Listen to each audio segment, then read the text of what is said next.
Already Saif ভাই আপনার সঙ্গে আছে, সামনে কোনো ন্যাশনাল টিমের কোনো ক্রিকেটার থাকবে কিনা আপনি বলছিলেন, তারাও আপনার ফ্যামিলি।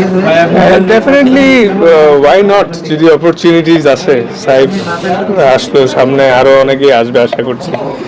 আর যেহেতু আমরা মানে ক্রীড়াঙ্গনের মানুষ, চাবো যে যেই বিজনেসই করি সবসময় খেলাটাকে উপরে প্রায়োরিটি দিয়ে সবকিছু করতে। তো ইটস জাস্ট এ স্টার্ট। আসলে ক্রিকেট তো আমার মেন কাজ, এটার সাথে পাশাপাশি যদি আমি ছোট ছোট কোনো ভালো বিজনেসের সাথে জড়িত হয়ে নিজে এবং সমাজকে উপকৃত করতে পারি, সো ওয়াই নট, আমি জিনিসটা আগাইতে চাই নিয়ে। এটি আমার মেন ভালোবাসা, ভালো লাগা profession, but at the same time সাথে মানে আমার টিমের সাপোর্টের কারণে আমি এই জিনিসটা পাচ্ছি। কারণ আমার ফ্যামিলি এবং আমার টিম অলওয়েজ আমার প্রেফার করে just only focus on cricket. তারা বাকি জিনিসগুলো অনেক সহজ করে দিচ্ছে। তো এই TA360 টিমের যারা আছে তাদের সাপোর্টকে আমি আসলে ধন্যবাদ দিয়ে ছোট করতে চাই না, তারা সব সময় হেল্প করছে।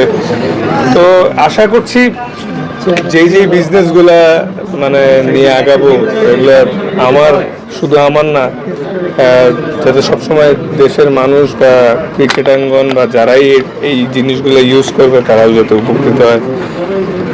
সামনে ন্যাশনাল টিমের অনেক বেশি ব্যস্ততা রয়েছে, এলপি সবকিছু মিলিয়ে এই সামনের সময়টাতে তাসকিন আহমেদের জন্য কি চ্যালেঞ্জ অপেক্ষা করছে?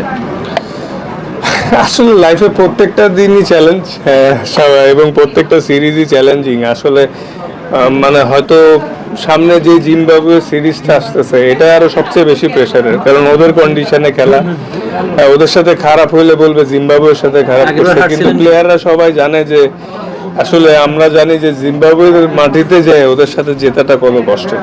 তো এখন এই রিসেন্টলি হয়তো অস্ট্রেলিয়ার সাথে ওডিআই জিতছে, T20 হারছে আনফরচুনেটলি, কিন্তু প্রত্যেকটা সিরিজই আমাদের জন্য চ্যালেঞ্জিং। এবং আজকে যেহেতু জেডি স্পোর্টস এর লঞ্চিং হলো টেপ টেনিস, তো এই টেপ টেনিস খেলা থেকে শুরু করে সব খেলাই চ্যালেঞ্জিং। জীবনে খেলা আসলে কোনো কিছুই সোজা না। মানে সব ধরনের খেলার খবর পেতে সাবস্ক্রাইব করুন, সঙ্গে থাকুন খেলার পাতার।